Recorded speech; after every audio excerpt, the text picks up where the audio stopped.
Chers collègues, nous en avons la certitude. La crise actuelle est désormais mondiale et ses conséquences sanitaires, mais aussi économiques et sociales, seront profondes. Depuis une semaine, nous nous sommes totalement réorganisés pour respecter les mesures prises par les gouvernements, pour assurer le pilotage permanent de la crise et pour continuer à délivrer nos services essentiels. Votre engagement à toutes et tous, et particulièrement celui de celles et de ceux qui sont sur le terrain, est tout à fait exemplaire. Et je vous en remercie chaleureusement. Comme pour vous tous, il nous a fallu quelques jours pour établir un mode de fonctionnement adapté à la situation, mais aussi pour édicter des règles à respecter impérativement pour pouvoir continuer à travailler sans risquer de s'exposer à la maladie. Ces règles sont simples et elles sont désormais connues de toutes et tous. Je le rappelle, nous devons notamment nous tenir à distance les uns des autres en établissant au besoin des barrières physiques entre nos collaborateurs. Nous devons nous laver très fréquemment les mains et pour cela garantir à tous les moyens de le faire aussi régulièrement que possible. Nous devons maintenir propres nos espaces de travail. Nous devons surveiller notre état de santé et celui de nos proches collaborateurs pour isoler au plus vite ceux d'entre nous qui auraient la malchance d'attraper ce virus. Il s'agit maintenant de poser les conditions d'une résistance dans la durée. Cette résistance, elle sera nécessairement collective et fondée sur notre capacité à faire preuve de solidarité. Avec notre cellule de crise, chaque jour ici, à Aubervilliers, nous prenons les décisions et nous définissons les priorités qui s'imposent.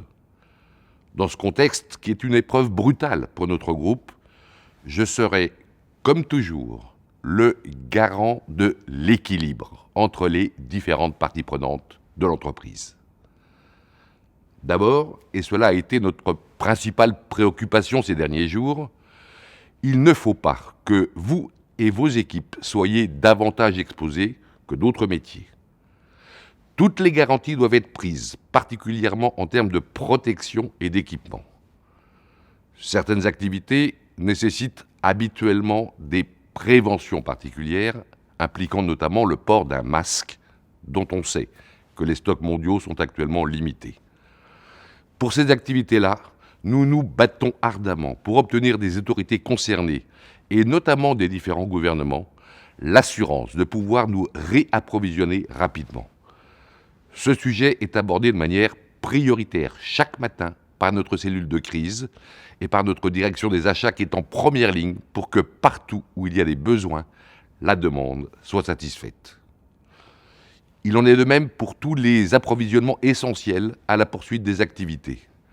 Et pour faire face aux tensions sur les stocks dans les prochains jours, la solidarité du groupe entre les business units et entre les pays notamment, cette solidarité, elle est déjà à l'œuvre. Nous sommes là pour vous aider à organiser cette entraide. Plus généralement, pour ce qui concerne la protection de nos collaborateurs, j'ai souhaité que nous ayons une approche pragmatique. Nous travaillons à identifier les différents risques de contagion. C'est un sujet qui est complexe et qui dépend bien sûr de la spécificité de nos différents métiers, mais aussi des situations locales. Je peux d'ores et déjà partager avec vous les conclusions rassurantes de l'Organisation mondiale de la santé pour nos collaborateurs de l'eau et de l'assainissement. Il n'existe pas de risque supplémentaire dû au coronavirus avec l'exercice de leurs activités sur leur lieu de travail. Cela signifie que les gestes barrières évoqués à l'instant, associés aux mesures de prévention des risques professionnels déjà existantes au sein du groupe, sont efficaces et donc sont suffisants. J'ai pu constater sur le terrain que nos agents de l'eau, mais aussi nos agents de collecte des déchets sont, malgré leur interrogation légitime à ce sujet, plus que jamais mobilisés pour continuer à fournir les services essentiels. Et j'en suis fier, et nous pouvons tous en être fiers. Veolia est une entreprise solide et résiliente.